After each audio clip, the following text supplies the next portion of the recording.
هذه واحد اليوتيوبر امريكيه دارت واحد بغينا نقولوا واحد ماشي توقع، ولكن قرات يعني الالوان اللي كيداروا في اللوغوات ديال كل نسخه ديال كاس العالم. حيت كما قالت هي في الفيديو ديالها انه كاين في السوبر بول عندهم في الامريكي ديما اللوغو ديال المسابقه الالوان اللي فيه تيحددوا شكون هو البطل. بغات تطبق نفس القضيه على كاس العالم. كما كنشوفوا حنا غادي نشوفوا حنا اخر ثلاث نسخ ديال 2022 2018 و2014. الا جينا ل 2000 نبداو من 2014. 2014 عندنا اللوغو ديالها هو هذا، كتنظمت في البرازيل. وهذا باليت ديال لي كولور اللي كاينين في اللوغو. الا جيتي تشوف غتلقى تقريبا، ماشي تقريبا ولكن كاملين الالوان كلهم هما اللي تستعملوا في اللوغو. ولا جينا نشوفوا يعني في الجيرسي ديال المنتخب الالماني اللي هو اللي فاز بكاس العالم والرايه ديالهم كنلقاو نفس الالوان. غنجيو عاوتاني النسخه اللي موراها ديال 2018.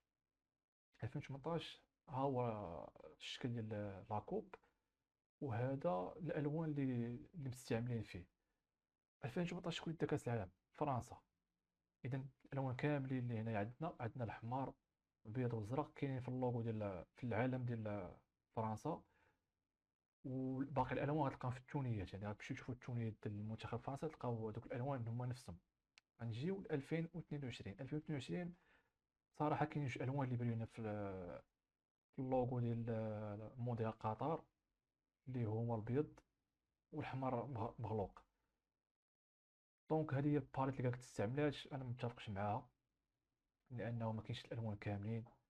ما كاين لا الازرق لا الازرق السماوي لا الصفر. حتى الكرونه كاينه ولكن ما ماشي هي نفسها. الكرونه خفيفه في اللي مستعمله في اللوغو ديال قطر. ولكن هاد الباليت هذه فيها نفس الالوان اللي كاينه في اللوغو ديال اللي في الرايه ديال منتخب الارجنتين. ما علينا. قالت لك السيدي هاد العام 2026 عطاتنا الباليت ديال الالوان اللي مستعملين في اللوغو هي هذه. ها هو اللوغو ديال كاس العالم 2026.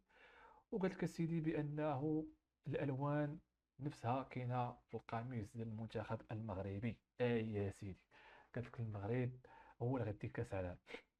حبس حبس حبس. هو فعلا تقريبا كاع الالوان كاينين، ولكن الازرق ما كاينش. الكري كاين، الابيض كاين، الاحمر كاين، ولكن الازرق هو اللي ما عندناش.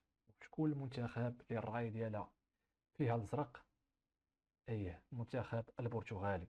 والازرق ها هو كاين كما كتشوفوا هنايا في العالم ديال البرتغال. ملي كتزومي راه كتلقى داك اللون الازرق. اذا المنتخب البرتغالي هو اللي غادي يفوز بكاس العالم على حسب هذا الاستنتاج اللي دارت هذه الاخت هذه.